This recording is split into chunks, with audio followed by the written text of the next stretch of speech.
I'm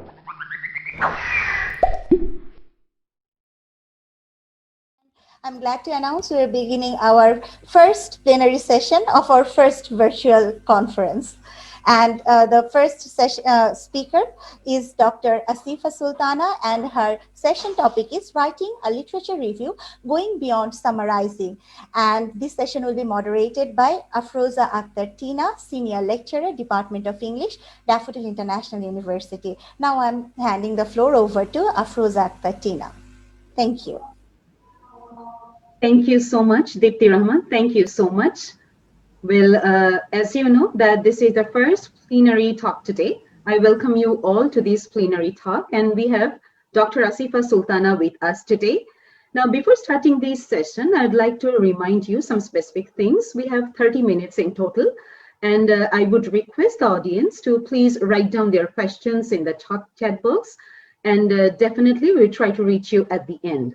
Now, let me start with Dr. Asifa Sultana's short bio. Well, Dr. Asifa Sultana is an associate professor at the Department of English and Humanities, BRAC University. Dr. Sultana is an applied linguist working on different aspects of language acquisition that include typical language development, language disorders, and literacy development. She completed her PhD from the University of Canterbury, New Zealand in 2015. In the PhD project, she examined the nature of morphosyntactic development among Bangla-speaking, typically and atypically developing children. She is currently part of several international research collaborations that examine language development, language loss, language policies, and the relationship between language and gender. Now, let me welcome Dr. Asifa Sultana. Ma'am, are you here? The time is yours. Thank you. Thank you, Dr. Afroza. Thanks for inviting me to this session. I would like to thank the TESOL Society of Bangladesh for allowing me to speak at the first International Virtual Research Conference. I'm Asifa Sultana. I teach at the Department of English and Humanities, BRAC University. I'll just need a few seconds to share my screen. Today I'm going to talk about something that we are always, all of us are, we are engaged in, since we are all engaged in doing research, we all at some point have written a literature review, or we are probably writing one at this moment. So I'm going to talk about writing a literature review, but I'm going to focus on some specific components of writing a literature review, because I am assuming that at this platform, everyone is familiar with the basic components of literature review. So I thought this would be a useful discussion to have, because although this is a very challenging time for all of us, we are clearly having to continue our research. So this, I think, is relevant. The discussion is relevant as always. So I'm going to talk about some components of writing a literature review and how we can refine the literature review so that it does not end up becoming just a summary of the previous findings of the previous studies. So just so that we are all on the same page, I would like to just tell you what I'm not going to discuss. So we don't have so our expectations are not different. So I'm not going to introduce you to literature review as a concept. I'm also not going to talk about the general guidelines about how to write a literature review. The talk is also not about how you can use technology to gather information and how you can manage data. And definitely the talk is not about research design. So what I'm going to do is I'm going to, I have actually picked 3 components of writing literature review, which I think help us refine the literature review. And I'll talk about these briefly in a bit. But the motivation behind choosing these 3 components was basically my experience as a reviewer and also as a thesis supervisor. So what I often receive as a reviewer or as a supervisor is that I get to see a lot of literature review where the authors or the researchers do a very thorough thorough investigation of the previous studies, but they find it challenging to put it together in a more coherent manner. So that was basically the motivation behind choosing these 3 points, which I think are very important for writing a good literature review. So I'm going to talk about how to formulate sentences when you're citing references within the text. I'm also going to talk about how to connect various ideas within the literature review. And finally, I'm also going to talk about how to add your interpretation to the literature review. So I'll try to be quick because I think I have about 20 minutes now left. So the first part, before I talk about citing, before I talk about citation and how to cite, let me just raise this question. So when do we need to cite a source in a literature review? Do we have to give references for all sentences that we write? We don't, because, for example, a sentence like this: English is an Indo-European language. So do we need a reference for this? We don't, because it is considered to be part of common knowledge, especially in the academia. I mean, this is not a specific research finding, or the information is not very specific. So we do not necessarily have to give citation for this. However, if you look at this sentence, English is an Indo-European language with approximately 1.27 billion speakers, you have a specific information, and for something like this, you have to give a reference. So just wanted to highlight this before I begin. So when the information is specific, you need to give citation. Now, how do we cite? Now, on the screen, what you can see is a very basic citation technique. So according to author A, according to researcher A and B, and then you have the year within bracket, and then you have the findings. A very similar thing is, so the second example also does serves a very similar purpose. So you have the author's names in the beginning, and you just move the year to the end of the sentence. Now, what happens is, I'll talk about this in a little more in a while. Now, a better way of doing it is to actually not mention the authors in the body of the text and put all the publication details in the bracket. So you continue your discussion, you talk about the different findings, you connect them, so you keep your arguments going while all the publication details remain within brackets. So this is the last sentence that you can see is a better example of citing sources, because what happens is that when you start your sentence with something like according to authors A and B, or when you say that authors A and B suggested that, what happens is that it indicates that you are going to tell me exactly what they have done. So it is going to be a reproduction of what they have done. So there is, so as a researcher, I'm not adding any value to what has been said in that paper. What also happens when you give explicit details regarding the publication in the body of the text is the weaving of the sentence becomes loose. So for a journal article, or a thesis, that's not a very that's not a very good way of writing.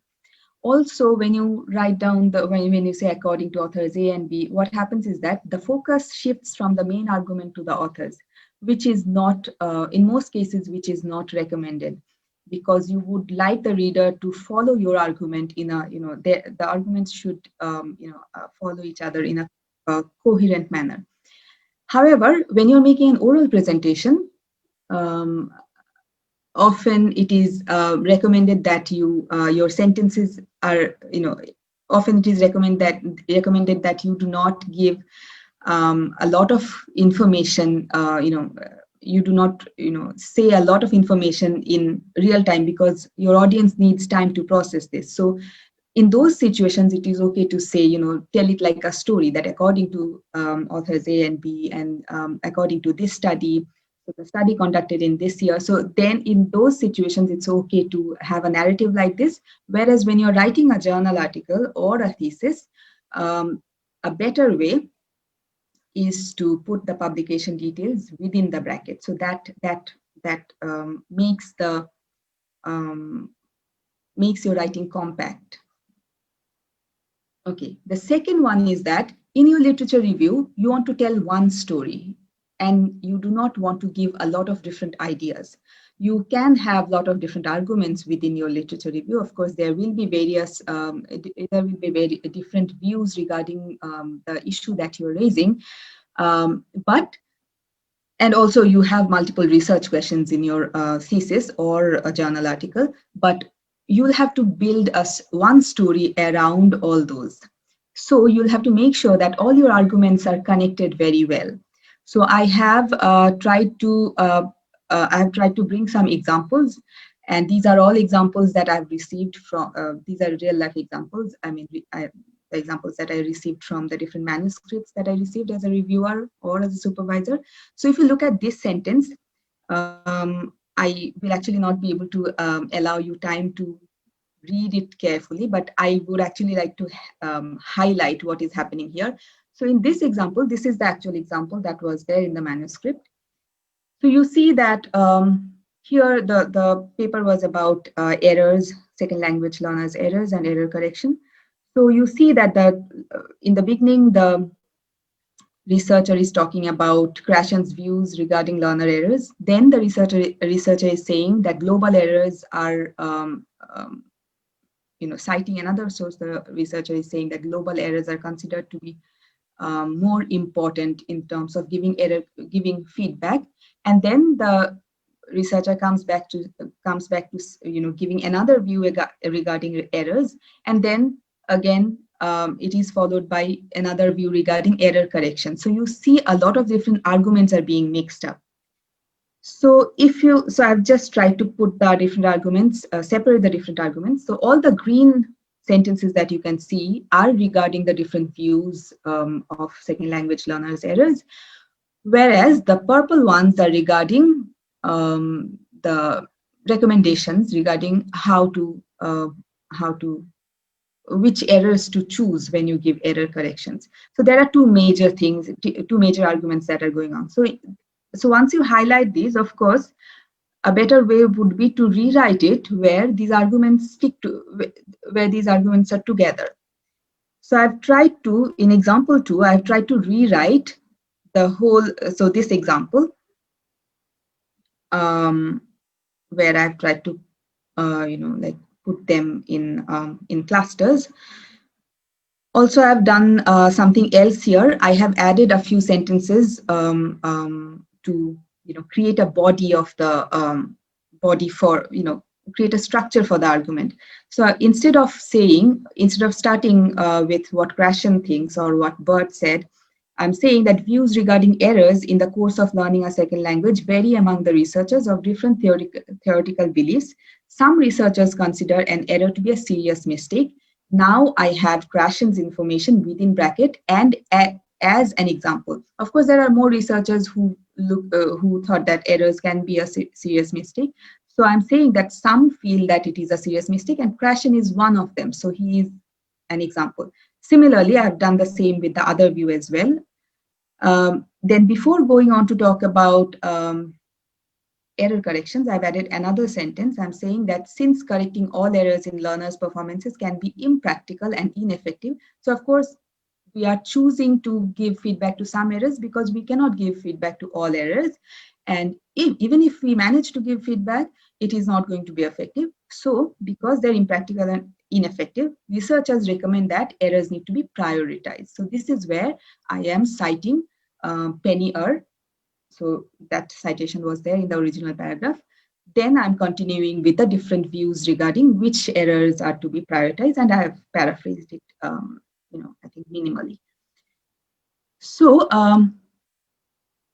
so you see that the yellow sentences here are my sentences that I have added to connect the different ideas, and the blue-green ones are just to highlight that what other things that I have done in terms of citations. So what I have generally done, so what I'm generally suggesting is that when you have, of course, after reading a lot of literature, you gather a lot of different ideas. So what you do is identify all the different ideas, then put them in clusters, like how I have used different colors. You can find your own techniques of doing that. So put them in clusters, and then you put them in actual sentences. So formulate sentences for expressing these ideas. Put them, use the recommended citation techniques that I said, put the publication details in bracket so that they do not interfere with the main arguments. And then finally add your bridging sentences, like the yellow sentences that I added in the previous slide. So often when we supervise students, they often ask that literature review is supposed to be it is supposed to be others' work. So why do I have to add my sentences? Now, literature review is supposed to be about others' work, but it has to be your language. So so the body of the language or the main writing will have to be done by you, but of course you will talk about you'll put information that you have gathered from other studies conducted by others, but the language will have to be yours. Okay, so so yes, the thing that I wanted to highlight was that you'll have to build one story in your literature, and to do that, what you have to do is that you identify the ideas, put them in an organized manner, and very important point is to add your bridging sentences so that they become one story. Okay, the final one is that you do not stop by creating one story. You also need to add your voice, so that as a researcher, so the reader gets to know where you stand in terms of your views regarding what you have gathered or what you have collected from other sources. So you interpret the findings that others have, the other findings that you're gathering from other research. So this is the paragraph that I have I'm using, or the previous paragraph that I had rewritten. So this is the basic paragraph without my interpretation, without the researcher's interpretation. Now this is incomplete because again, this does not take us beyond just a summary. It is still a summary, but maybe it's a good story because it's organized well. Okay, so I'll finish in 2 minutes. So here I am adding my voice. So if you look at this,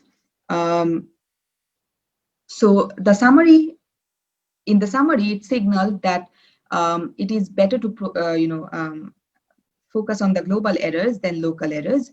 Now, what is my view about it? So I think as a researcher, assuming that this is my writing, so as a researcher, I feel that we don't have to readily accept these recommendations. We can test it. For example, as a researcher, I feel that learners' beliefs also have an impact on deciding the kind of errors that are effective. So learners might have their own preferences. They might want certain errors to be corrected. So we'll have to test it out. So this is what I'm adding in the final sentence. And when the readers come across this, they know that, okay, this is where I am, this is where I stand. And this actually this sentence connects this paragraph to the following section, where I will probably talk about learner beliefs a little more. So this is also a good connecting sentence. So when you add these sentences, your thesis or your journal article is synthesized. So so through these, you are telling one story. So just to summarize, I have talked about how to put the citations, how to formulate the sentences, how to add your sentences to create one story, and how to connect different ideas, and how to add your view regarding the issues that you are raising. So your views does not mean your opinions. They will have to be they will have to be supported by evidence. So my personal opinions do not really matter, but my opinions regarding my opinion as a researcher based on different findings will be considered as good information to support what I'm saying. Okay, so with this, I would like to end my talk. I have a few references for you here. Of course, there are a lot, a lot of other different sources, online and offline, regarding how to do academic writing, how to do synthesis in your literature review. So I've just identified some that that you might find useful. So thank you. I can take some questions if there are any. Thank you so much, ma'am. Thank you. We have one question from Saidur Rahman, sir. Sir, would you like to ask the question? You can ask, no problem, Tina. Yeah, please. Okay, ma'am, Saidur sir wants to has a question, and he asked, what techniques should we follow to add our own voice to the stories that you have been talking so far? What techniques actually should we follow? Yeah. Yes. Yes, I think it will depend on what you are, what we are trying to interpret. For example, in this case, the original paragraph did not have any view. So the way the paragraph ended, I thought that this could be something that can be added. So it can be based on for example, when you one good technique to add your voice is to, when you are reading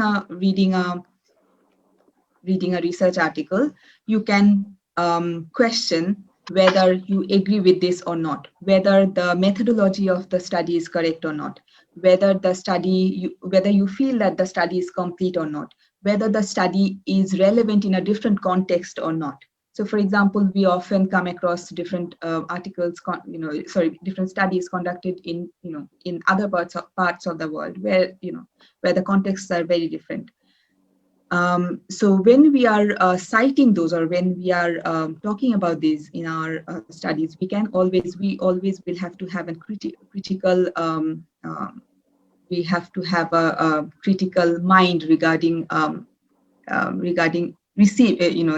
adopting it. So we'll have to see that, okay, this is what has been found, but do I think that I will get a similar finding in my context as well? So when we ask these questions, we will find certain things that we can talk about. Yes, ma'am. And also I have a question, if you allow me to ask. Yeah, sure. Well, you have, beautifully mentioned several points regarding literature review, actually, how to add our own voice. Now, a researcher like me actually is often confused. I usually try to cite from here and there. I try to add actually other voices so much in literature review that somehow I feel that I miss my voice actually in literature review. So what is the basic thing or strategy you would suggest me to follow or maintain? Regarding this problem, how to add my own voice actually along with the other voices while thinking of literature review? I think very similar techniques. I think I would be repeating myself here that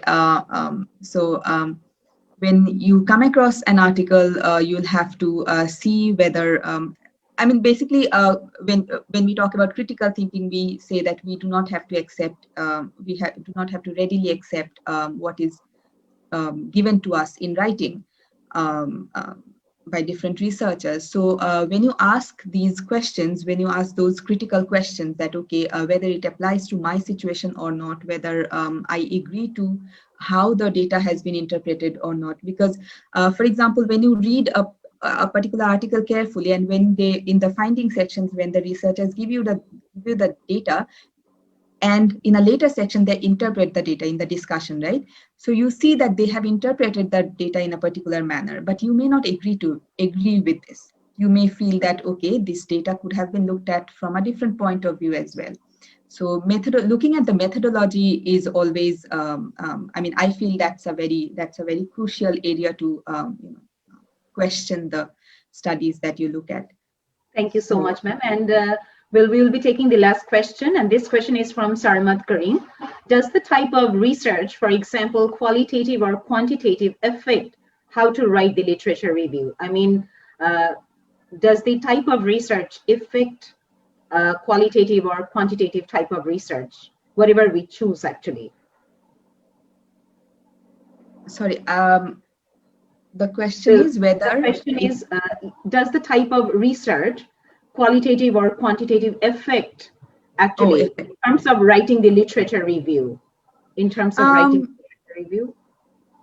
Yes, I think there is a major difference in terms of how you are formulating the qualitative research. But these techniques, I actually chose, another reason why I chose these things were that these three techniques were that these would be applicable in different research methods, and these would also be applicable in whatever citation techniques you are going to use. So they are I think these belong to the basics of conducting research. So even when you are conducting qualitative research, you'll have to add your view. Even when you are doing a qualitative research, I do more quantitative research, but I'm saying that even when you do qualitative research, you'll have to find a way to connect the ideas. So so there is no even people who are working outside TESOL will have to apply these methods as well. So these are, I think, constant. These are very basic requirements, but they are often missing in the manuscripts that I receive, which is why I decided to highlight it. Thank you so much, ma'am. Thank you. We can't actually take any more questions. And now, well, I would like to share the certificate with you, ma'am. If you please stop sharing your screen, I would like to share the certificate with you and everyone. This is a token of appreciation from TESOL Society of Bangladesh. Okay, yes, ma'am. Yes, I'm stopping. Yes. Yeah. Yes. Thank you so much. Thanks for giving me the platform to share the ideas. Thanks to Dr. Asifa Sultana for a very important, informative talk on presenting argument in a coherent manner and incorporating critical ideas in a literature review. I think this will be really helpful for the novice researchers especially. And also thanks to the moderator of this talk, Afroza Akhtar Tina, for smoothly conducting the session.